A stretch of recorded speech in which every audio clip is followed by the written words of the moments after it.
Okay, so we were interrupted because I have to really use my text box here, which is not available for slideshow presentation. That's why I converted this into PDF muna. So introduction, how do we make a legitimate introduction for open-ended type? Well, I have here some narrative. First, the introduction should grab the reader's attention, set up the issue, and lead into your thesis. There's literally must be a relationship showcased between the introduction and the task description. So it should mirror the task description. Like what basically is in your task description should be embodied in the introduction. And it's difficult for that to happen since we cannot just easily repeat the words. Because when we do repeat the words, we compromise the vocabulary and lexical resource. There's a reason why your vocabulary and lexical resource is vocabulary lexical resource. Because examiners are also measuring your ability to be resourceful by not repeating the words. So if you just repeat the words from the task description into your introduction, they will think, hey, this person is not resourceful. This person is just repeating the words I have mentioned in my task description. Why would I give this person a high score in vocabulary, right? That's how they think. So now, if you want a score of no more than 6, so the highest possible is 6, we can somehow repeat some of the words from the task description into your introduction. So it could function as a reference point. You're trying to connect them to one another. So your intro is merely a buildup of the issue. There's no need for you to involve or to bring any argumentative standpoint here because this does not belong in the opinion category anyway. So let me give you a sample. People today move to new cities or new countries more than ever before. Masyado mahaba yung ginawa ko before, so burahin muna natin siya. What challenges do they experience and what strategies are there to meet the challenges? So again, my introduction should mirror the task description. So based on my understanding, all I have to do is to paraphrase. Correct? Am I correct? Paraphrase. Which means you have to reintroduce this, but this time using your own words. So for you to do this easily, underline keywords like people and replace them with synonyms. Individuals, correct? Hey. What else? People who move to new cities, what do we call them? Migrants, immigrants. They're interchangeable anyway. Migrants, immigrants.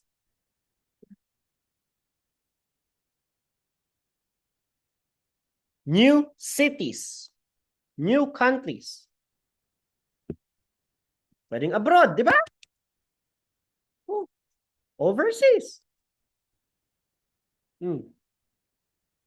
More than ever before.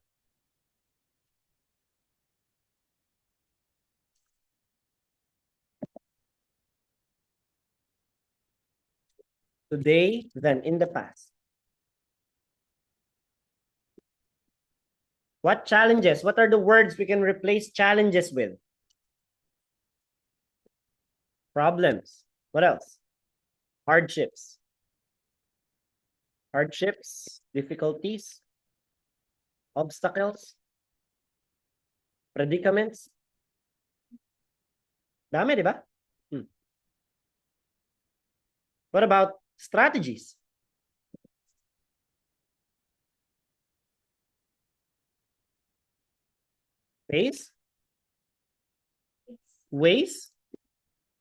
Ways to deal with, means to solve.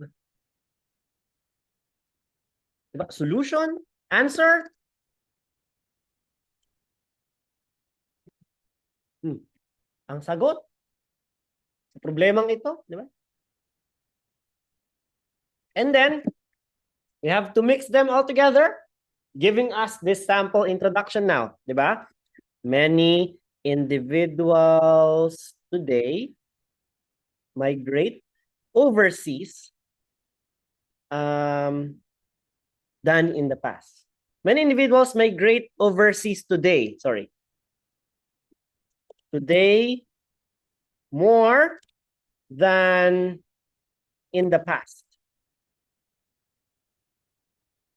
This brings predicaments to these people. However, there are ways by which such concerns can be dealt with, diba? Could be dealt with. See, that's how you do an introduction. Easy. You just have to make sure that everything in the task description will be reflected in your introduction. Did I include problems? Yes. Predicaments, problems, concerns, obstacles. In line with this, there are obstacles that migrants face along the way. Pwede mo rin palitan din, oh, pampahaba ng words. Oh. In line with this, there are obstacles that migrants face, encounter along the way. However, there are several methodologies that can help them deal with any difficult situations. Wow, diba? There's so many ways to put it. There's so many ways to restructure it.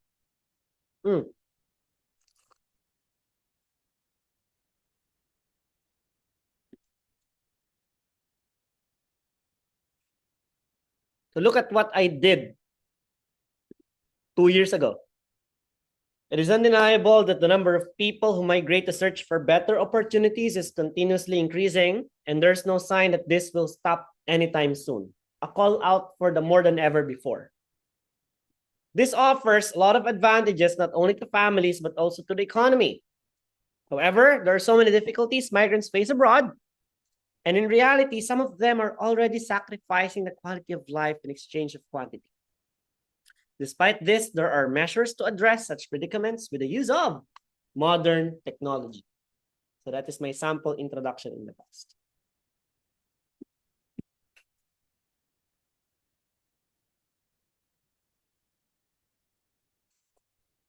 Let's try this again. Let's try doing another introduction. Okay, help me out. Percentage. What can we use to replace percentage? Amount, number, rate, right? So rate, obese, overweight, young people around the world. Notice an increment by a fifth for the past decade. There are several reasons behind this phenomenon, and there are ways to help deal with this kind of situation. Diba?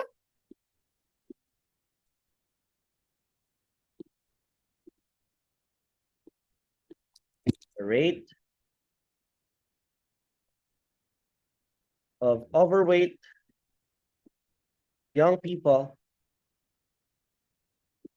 globally, all around the world. Kapag nag-all around the world ka, 4 na words pa yon. All over the world, the globe naman.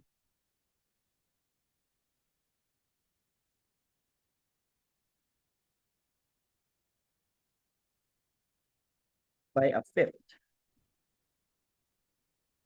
for the past decade. There are several reasons why such phenomenon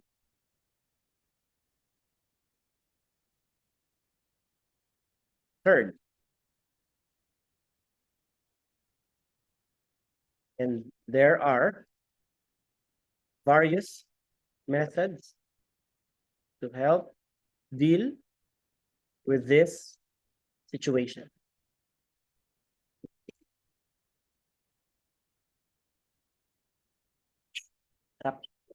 Favorite green tea.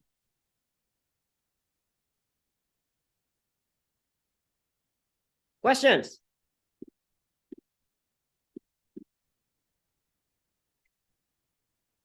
Another.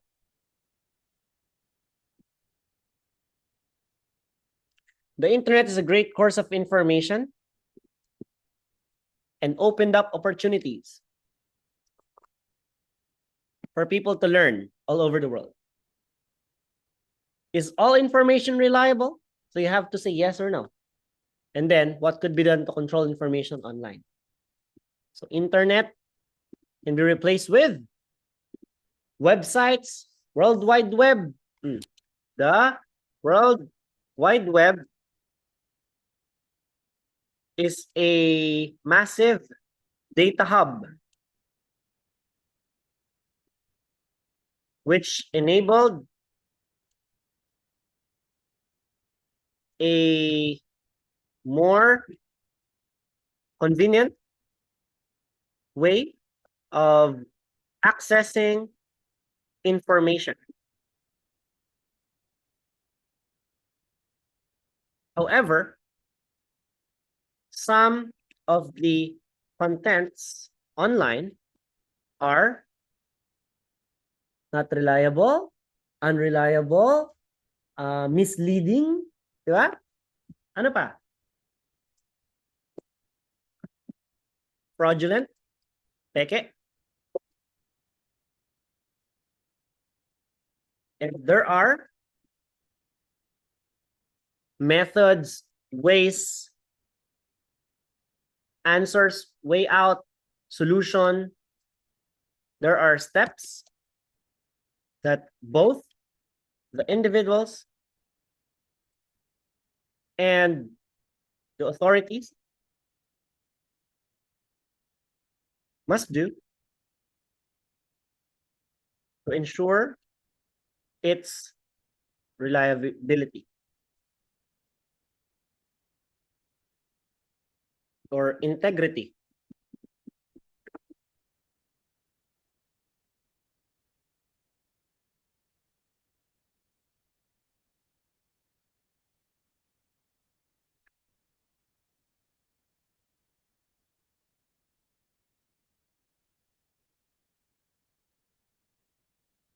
Questions for introduction? Sure?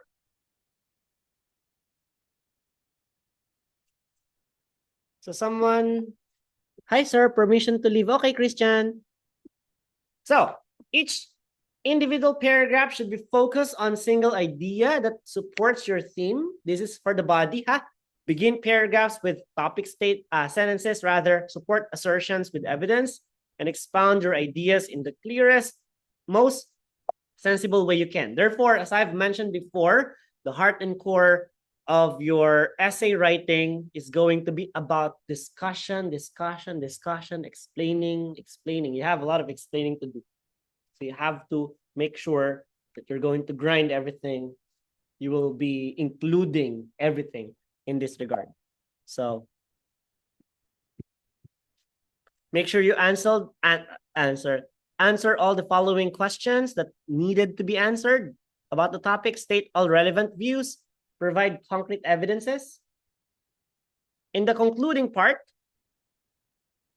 you gracefully exit your essay by giving a wrap-up sentence, then end on some memorable thought, perhaps a quotation, or an interesting twist of logic, or sometimes even call to action. You're asking people to join you in this movement so that this problem, which was mentioned in the beginning, will be a thing of the past. So you're looking into the future. You're letting the reader, the examiner, think. So when examiners we're tricking their minds into thinking, they are also looking into the future. They have this thought about their essay na, okay, parang ganda ng essay na to. This is actually concerned about the welfare of people. I think instead of just giving this person a 6, I shall give this individual a 7. That's how they think. Conclusion is the last attempt that you can do to convince them that your essay is worth getting a 7. That's why in some occasions, in the original score, people only get 6. After recheck, they will get 7. Because this has something to do with content. We have different taste buds. That is another thing that I hate about IELTS. Examiners' assessment vary. Some examiners will appreciate if you respond with yes in this occasion. Others will not appreciate it if you say yes in this occasion, because at the end of the day, we're people. We have our own biases. Even though they are trying to limit such biases, we can't help but not neglect the fact that at the end of the day, we're all human beings. So in the vocabulary, the grammar standpoint, we could do better. But in the content, coherence, cohesion, in the task response, that is the area. Those are the areas, rather, that examiners can be too manipulative. Like, I don't want your content, I will not give you a high score. Or some examiners, oh, I think I appreciate this content, I can give you a high band score. That's why when people ask me, sir, I got 6.5 in writing, do I still have a chance in getting a 7? Well, I will ask one question. Were you able to write more than 250 words? Yes, sir. Then apply for a recheck. Just recently, someone applied for a recheck. Speaking from 7.5, her score became an 8. One of my students in the past, from 6, imagine that, from 6, it improved to 7.5. So that is the recheck process, which I will explain next year. So if you want to know about recheck, if you want to know about the EOR, or the inquiry on result, next year. Okay? Because today is the last day of me teaching here this year. So I told everyone we should be on vacation, but Ma'am Shannon is very insistent to have another 2 lectures next week before the break. And they're actually inviting you guys to have a Christmas party break, which I don't want to be a part of. No? Ayoko mga Christmas party. So if you want to join them, you can join them on Friday. We posted an announcement on the group. So prior to that, let's go back to our topic. You can also recommend, hey, this is a problem. How can we solve the problem? This is my recommendation. Okay, so now I want to be very transparent. Okay, I want to be very transparent. I want to explain a very significant topic that you need. This is important. Makinig mabuti, ha? In your essay, in your question, rather, it says, problem, then give me the solution. What's the problem and what's the solution? So your introduction is introduction, brief overview of what's going to be about, which is basically claiming that problems exist, but solutions can be done. We're done. Now, body paragraph 1, this is the problem part. Body paragraph 2, this is the solution part.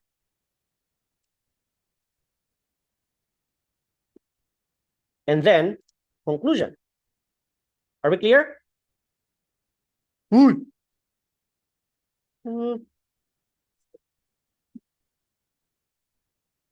Oh, now, in some cases, they will ask you about causes effect. So in such case, intro, once again, overview. So there are causes, there are effects. Body paragraph, causes. Body paragraph 2, effects. This is where people get this wrong. They will write a body paragraph 3, which contains solution. Now, you have to remember, your task description is not asking you of a solution. Why would you give one? That is why the way how you approach the essay is heavily based on the question. You don't put your own perspective here. You don't bring your own conceptualization of what this is about. Literally, this is concrete. There's no need for you to overanalyze it. What's the problem? Tell me about the cause. Tell me about the effect. I'm not asking you about a solution. So that's where people get this wrong. So we have to stick, sir, I only put causes, I only put effects. Now, in the conclusion, I will be summarizing. There are causes, there are effects. You feel that something's missing, right? Ay, ambot sa imo. Uy, you feel something is missing? Oo, sir eh, kasi walang solution eh. Problema pa rin eh, in the end. Tama ko ba? Oh, ngayon pag hanggang huli, may cause lang, may effect, problema pa rin ba siya? Oo. O anong mararamdaman ng examiner pag binasa niya to? May problema, di ba, na hindi solve. So sabi niya, tinanong kita, open-ended pa rin to. It's left with, you left us hanging. Eh sir, hindi naman kami hininga ng conclusion, ng solution eh. Kaya hindi ako nagbigay. Well, in the conclusion, that's where you can give solution.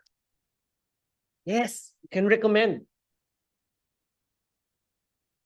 Although the causes of blah, blah, blah can lead to problems for the society, I suggest that people work together to help develop systems, wag hand in hand, repetitive, to help develop a system in place to keep balance, to keep things in check. Therefore, leading to a better society for everyone. Sabi ng examiner, wow, happy ending. 6 lang sana eh. 7 na nga kita. Congrats. Conclusion is your last attempt to convince them. Hey, look at this. I'm worth getting a 7. Not because of everything from start to finish, but because of the finish. Sir, what if, ang tanong sa akin, causes, effect, solution. O the intro, body paragraph 1, cause, body paragraph 2, effect, body paragraph 3, solution, conclusion, pagsama-samahin mo sila. Cause, effect, solution.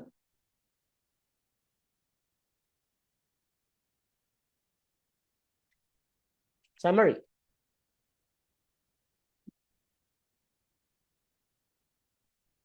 That's how powerful conclusion is.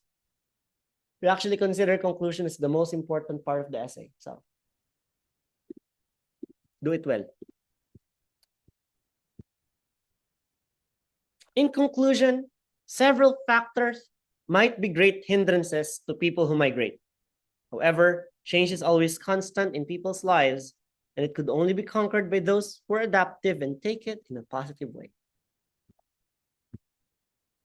Proofread. This is the part where you check for grammatical errors, number of words, making sure that you really accomplish the more than 250 words. Actually, you can write beyond, but you don't want to exceed 320 since we still have another task to do. Task 1. Inumpisa natin sa task 2. So you have to develop the systematic way of taking those tests properly. So 20 minutes will be devoted for task 1. Again, do not write your answers in all caps, Bawal po mag all caps. Capitalization is part of your assessment. Check for correct punctuation. We're not allowed to use informal punctuation like exclamation marks, question marks, or interrobang yung pinaghalo. No? So we can only use commas, periods, apostrophes. We're not actually encouraging you to use quotation marks, especially on direct quote, because nagiging cliche kasi sila. Lalo if you're also going to write who mentioned these quotations. So no direct quotes. Avoid repetition, avoid redundancy, check for spelling. It's better to write more words if you want to explain something, especially sa mga connecting device like nevertheless. It is better to write on the other hand than nevertheless. I always tell this to my students because for nevertheless, you may miss a letter E or S there and it's only one word. But if you write on the other hand, see, it's easier to spell. On is O-N, the is T-H-E, diba? So we have been doing this ever since. So it's more difficult for us to make a mistake.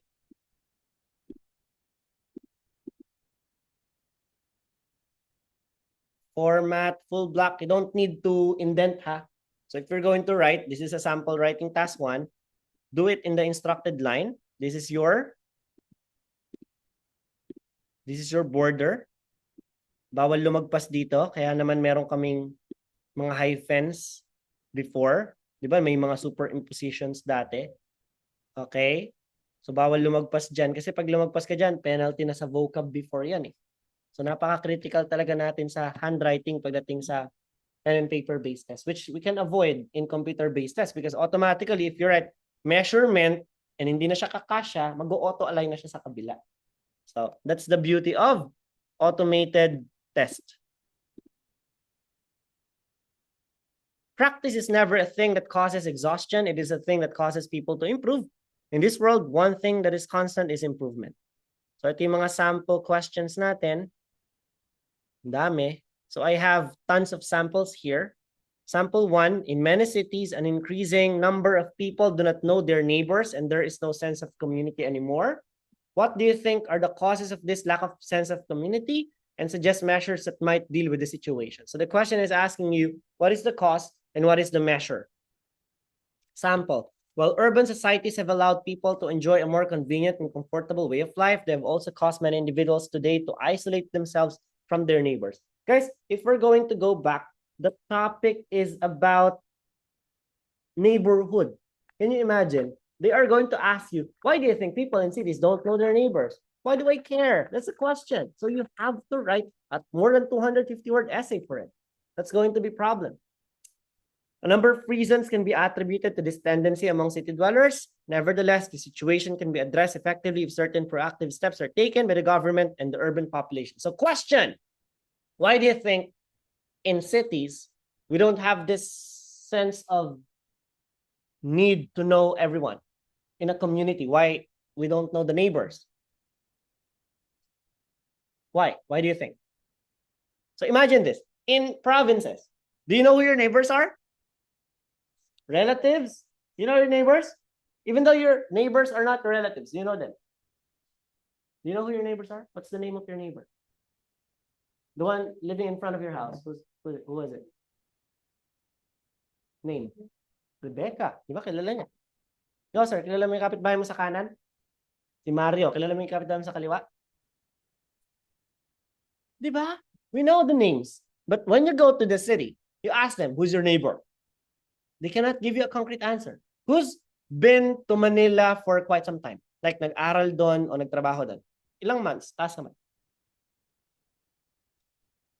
Saan ka nagtumira? Sa Manila? Sa Pasig. Kilala mo yung kapitbahay mo doon? See? It's easy for us to understand. But the question is why? So you will think back, why do I know my neighbor in the province?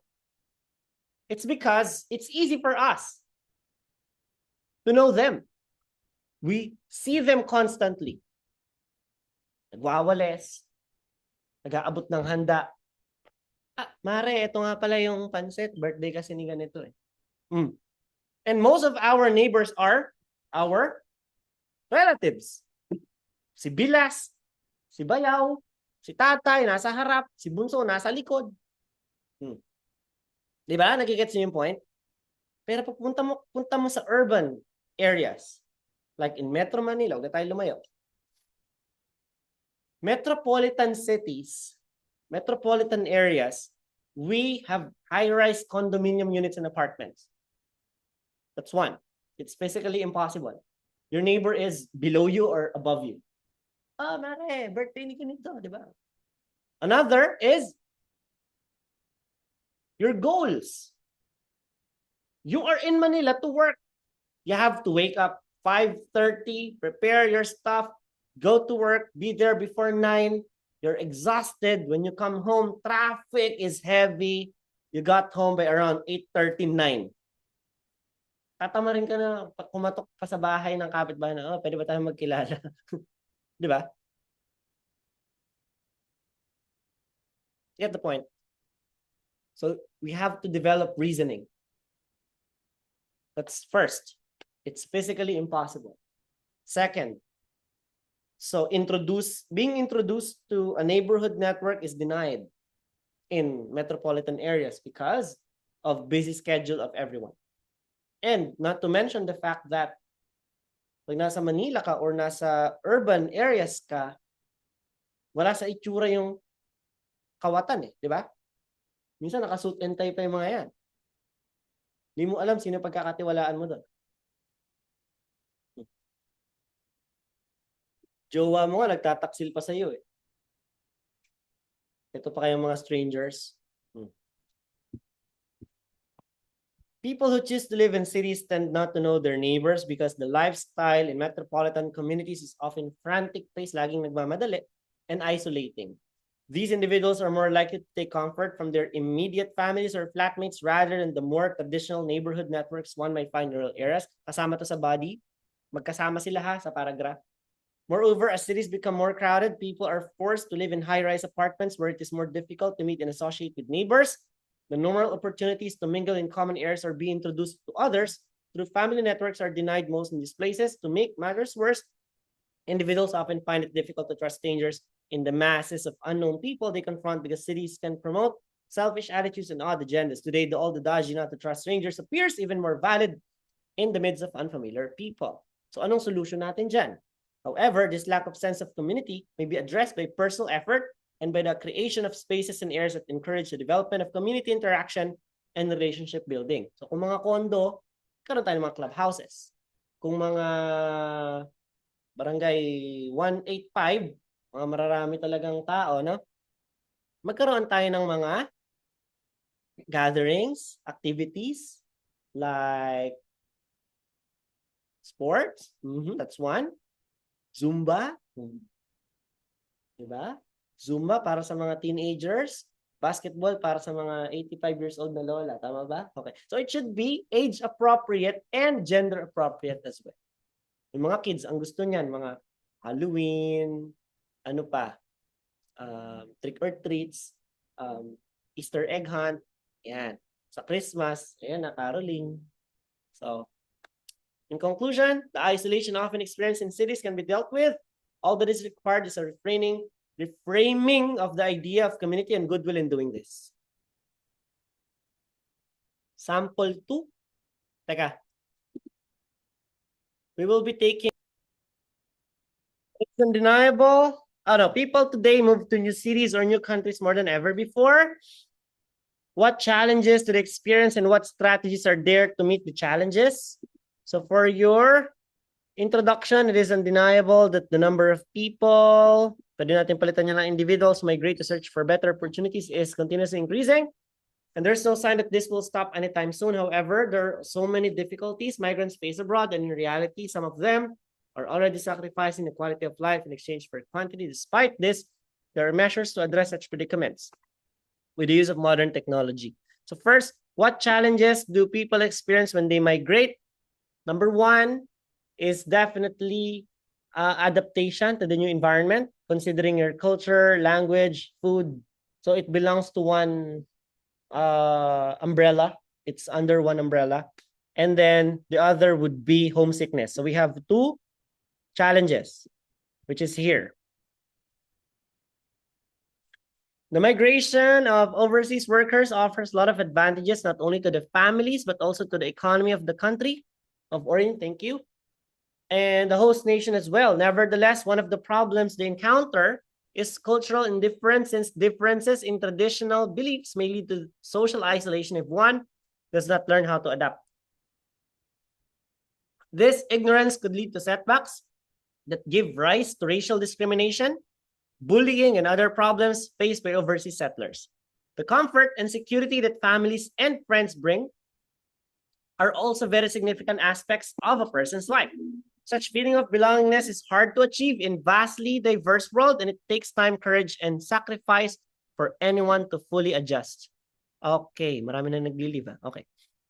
Strategies, nonetheless, preparation is simple, yet valuable action which could be a migrant's tool against any difficulty. With the help of technology, it is much simpler for people to research for general information. For instance, aspiring immigrants can browse online regarding the place they want to travel to beforehand, such as culture, language, even weather system. Love and belongingness could be felt in different parts of the world if there's willingness to adapt to change. Additionally, the use of online platforms for better and faster communication can cut distances through video calls and chats. In conclusion, several factors serve as great hindrances to people who migrate. However, I'm certain that through the use of technology and being adaptive, migrants can conquer the problem they encounter today. Third sample, old buildings. Should history stand in the way of progress? So in my sample here, you would notice that I wrote 4 paragraphs because we have 4 questions. So for the introduction, traditional structures are preserved by many governments around the world to protect their heritage. However, many individuals believe that they must be changed into more modern ones. Despite this, I think that preservation of old structures must be continued, and learning more about history does not hinder innovation, which is, my answer is no. So to explain,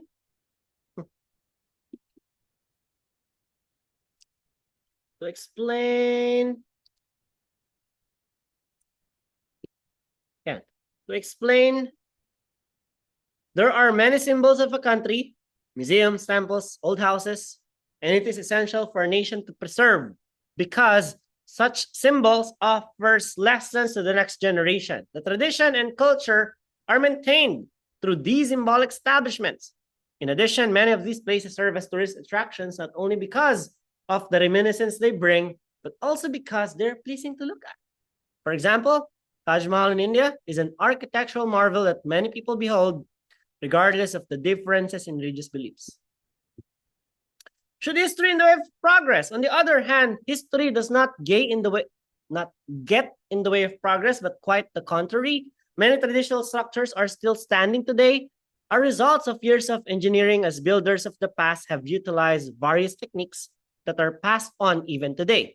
Renovations can be done without sacrificing the integrity. As a result, they can be safe for people to use that continues to teach about history. Testament of this can be found in many world-renowned landmarks such as the London Bridge and many of the United States government halls that are still useful today, even though they have been standing for more than 400, 500 years. Truly, modernization can occur without essentially replacing the old buildings. In conclusion, maintaining old buildings is the duty of both the government and the citizens. In doing so, people can be more knowledgeable about their past, present, and future without abandoning their heritage. Indeed, past structures can coexist with modern design. Sample number 4, movement from agricultural areas to work can cause serious problems. What are the problems and what measures can be taken to solve the problems? So I want to draw here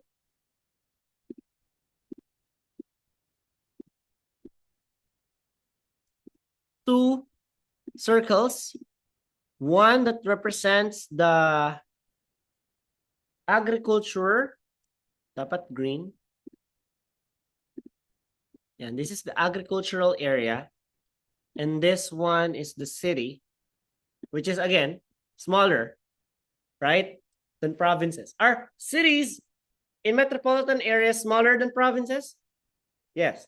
So now, inside the agricultural cities, agricultural areas, we have people.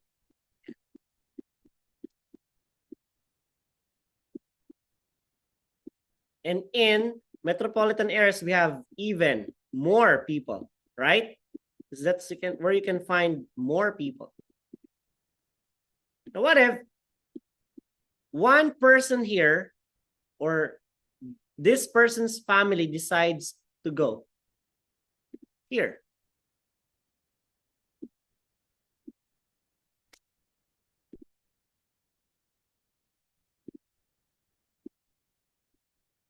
What do you think will happen?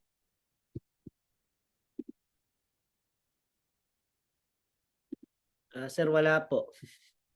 Ano mangyayari? So, eto, mawawala. Pupunta siya dito. Tama? This is just for one province. We have to remember, there are so many provinces in the Philippines, and most of them want to work in Manila. So what do you think will happen? First, look at this green circle, the province. There are even fewer people left. And what jobs do they do mostly? Farming. So what do you think will happen if those people will continue moving to those places, to urban areas? There will be no more individuals to work in the farm. What happened to our food now? Shortage. We will be importing. Lalo silang mawalan ng trabaho. So we are not actually food secure. What if we import rice in Vietnam, and then Vietnam also experienced shortages? Sabi nila, hindi na muna kami bibigay, short din kami. Because of global warming, ang daming problema. So magko-collapse ang ating food security because of that. Now, look at the urban city. Look at the city here. Dito sa side na to. Nakita niya? Imagine you are in EDSA yesterday night. Heavy traffic, people is everywhere. Yes, congestion. We are all clamoring for resources. We are all competing against one another, competing for space, competing for bus slot, competing for opportunities. Like, you graduated as a nurse and you want to apply. Now, there are so many people who are qualified, but when you get there to the hospital, your competitors are not just Bachelor of Science graduate, but they also have master's degree. They have more credentials than you. Who do you think will be qualified? Them. Even though you are actually on the standard requirement, they will be hiring the ones above you. So when people go to cities, they think, hey, I have opportunities here. But the fact is, people are competing for those opportunities. So what if those opportunities were gotten by others? So hindi sila uuwi, maghahanap pa sila opportunity.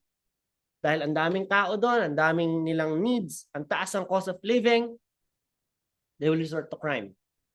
Wala akong makuha trabaho eh.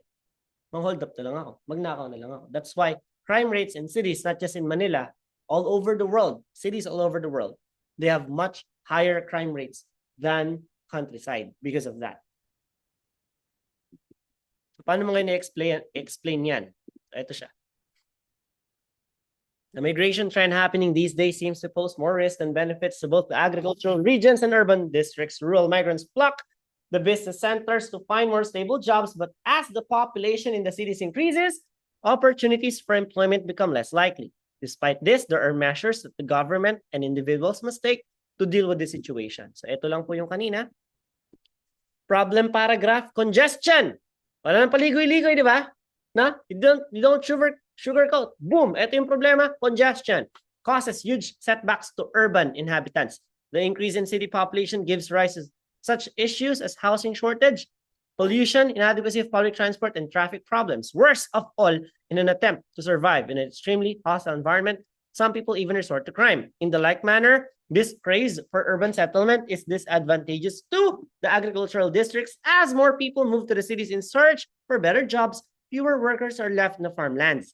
This phenomenon cripples the productivity of the agricultural centers. Solution. Nevertheless, it is not too late to curb this migration trend happening in farmlands and metropolitan regions. The government, for instance, can help by increasing the salaries of agricultural workers, bigyan natin sila ng benefits, and providing better equipment to lighten their work in the field. This way, rural dwellers would find more motivation in staying in their hometown. Additionally, the education sector can also contribute in resolving this predicament by making agriculture more efficient. This department must also ensure that agricultural workers have technological expertise kasi ang magpahanggang sa ngayon, mano-mano pa rin ginagawa ang work natin sa field. So, wala talagang makakaisip na, uy, magtrabaho na lang kaya ako kasi syempre, ang hirap na nga ng trabaho nila, hindi pa stable yung kanilang salary. Diba? It's prone for peste pa at bagyo, di ba? So, ano mangyayari? Business sector should also take a step. They should establish industries and enterprises in rural areas and the suburbs to minimize the number of people migrating to the cities to search for jobs. In conclusion, the combined measures can make both the agricultural areas and the urban centers better places for individuals to inhabit. I believe that by giving opportunities for provinces to flourish, an agricultural nation would benefit economically and would be able to solve this migration imbalance. Sample 5, obesity. Introduction.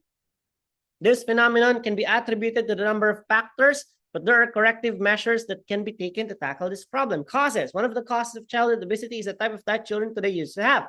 They usually prefer to consume unhealthy food and beverages, including fast food, chips, and sweetened drinks. These products are calorie-rich, and their excessive consumption can lead to them becoming extremely overweight. It also does not help that most of them have adopted a sedentary lifestyle, commonly playing computer games, watching TV, or using their handheld gadgets during their idle time. These circumstances have contributed to the increase in the prevalence of child obesity worldwide today. Ang solution, however, there are ways by which this problem can be addressed. Parents can play an active role in the modification of their children's diet. They can prepare and offer healthier meals and snacks, such as salads, low-calorie sandwiches, and fruit platters in replacement to the otherwise very fatty and high-caloric food items their children prefer to eat. Furthermore, for their young ones to have a form of physical exercise, the parents can simply encourage them to take a daily walk or inspire them to take up various sports, including basketball, swimming, and tennis. By engaging in these activities, their children will be able to easily lose weight and keep themselves healthier. In conclusion, childhood obesity has indeed become a severe health issue of global relevance because of certain reasons. Nevertheless, with the initiative of parents and their children's full cooperation and active participation, there are ways by which this problem may be dealt with for these young ones better and healthier future. Eto, ginawa ko na siya before. May live tayo niyan. Kasama doon sa replay na ipopost ko mamaya. Tapos, pinagawa ko naman ito before sa mga students. So, ang dami nating sample pang 7 na to. So, ang question is, increase in the production of consumer goods, nagda-damage daw siya sa natural environment. Totoo naman. Siyempre, paano makagawa ka ng t-shirt? Kailangan mo mag-harvest ng napakaraming cotton, kailangan mo gumamit ng napakaraming water, yung dye mo, nahalo na yung color sa tubig na pwedeng inumin, di ba? Tapos, ang dami-daming plastic packaging, o-order ka sa online shop,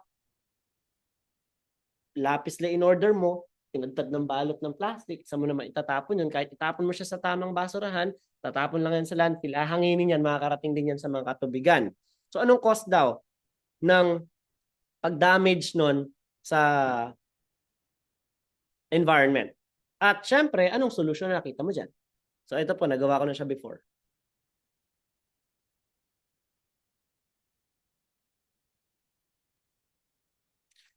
I believe that if we allow companies to jeopardize the ecology in exchange for cheaper food production, the planet would suffer more catastrophic situations than climate change. That is why the individuals and the government must work together to mitigate the effects of this crisis in preventing this from worsening in the future. So, eto po assignment niya. Papacheck niyo sa akin yan next year na.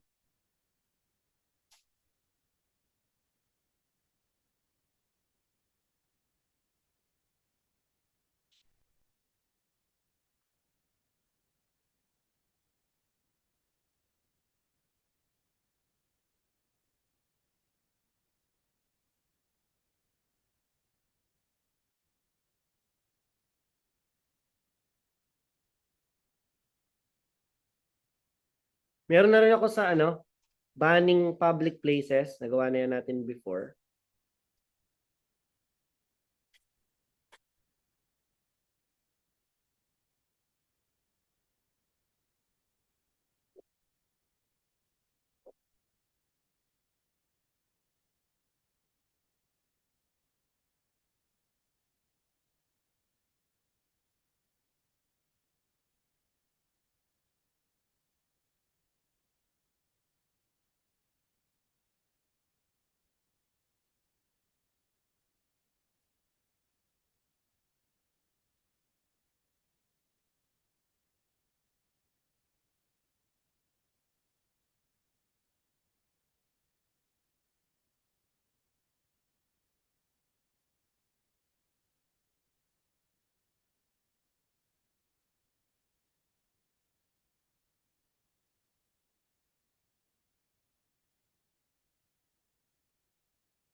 Yan ako nakita ng dalawang maganda.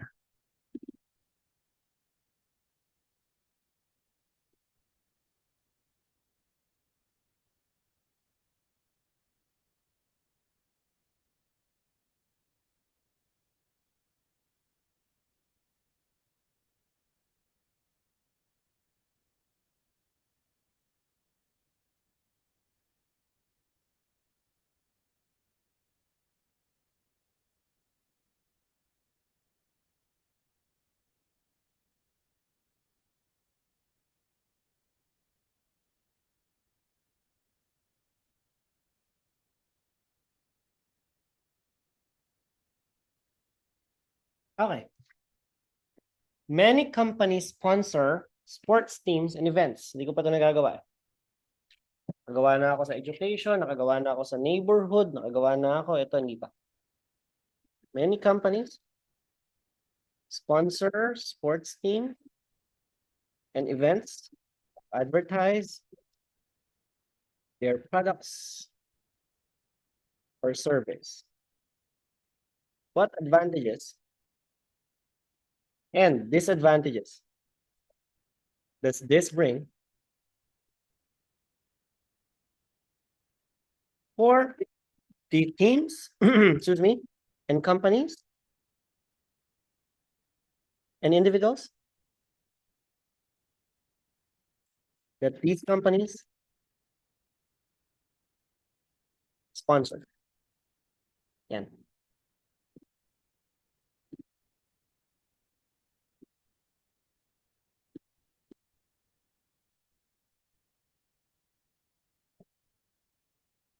They, with the recent popularity of sports and leagues worldwide,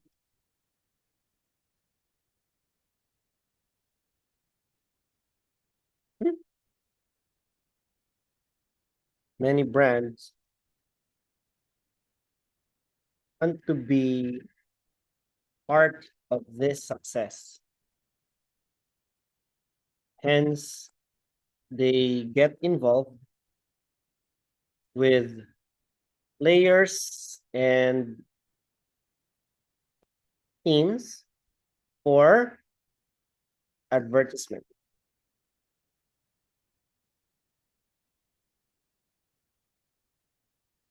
Such direct and indirect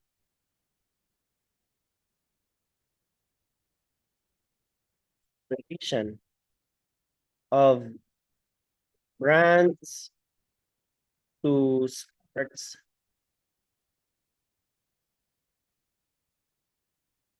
bring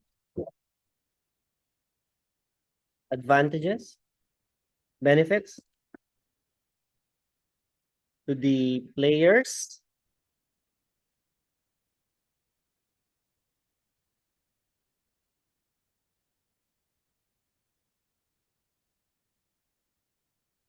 but there are also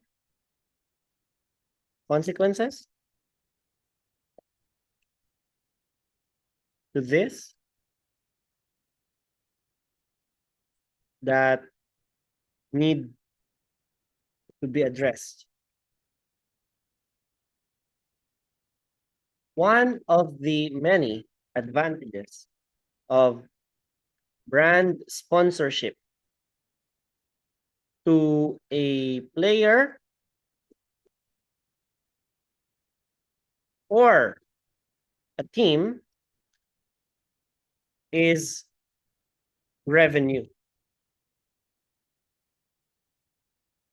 The players themselves will earn money through wearing the gears of sponsors, which do not require extra effort on their end, thus ensuring a much higher compensation. For instance, NBA players sign shoe deals from known brands such as Nike, Adidas, dahil mga brands to, malalaki ang letter, and Under Armour, which not only allow their brand ambassadors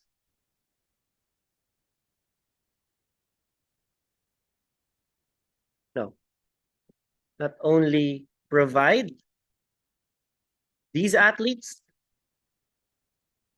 with better and authentic equipment,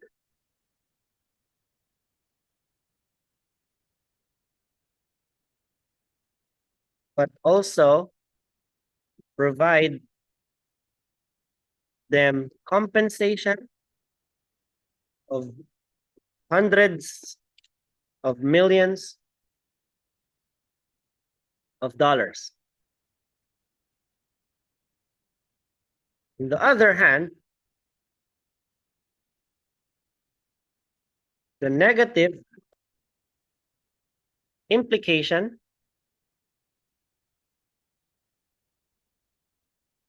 of sponsorships to athletes is the amount paid for them in the beginning.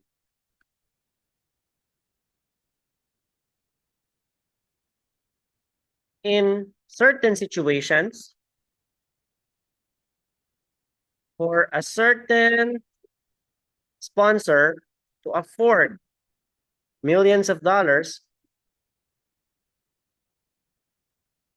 compensation to an athlete, they will mark, they will put a huge markup to their merchandise.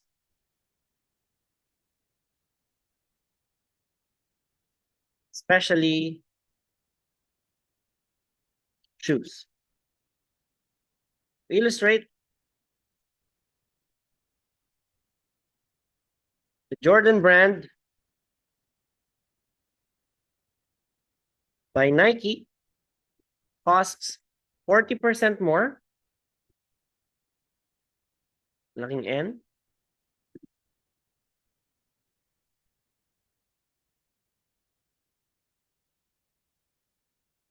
than their regular shoes. People who want to purchase such equipment would have to pay more than usual just to get a Jordan pair of shoes. In conclusion, although there are benefits of brand sponsorships to an individual athlete and even their teams in a way of getting compensations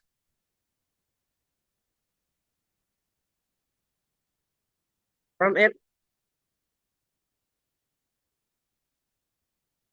the consumers are the ones handling the cost because they need to pay more money just to get good gears.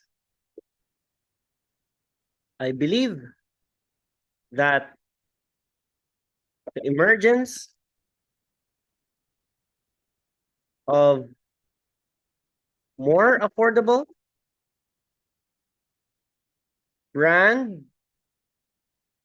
in sports can make a difference in this concern. Done.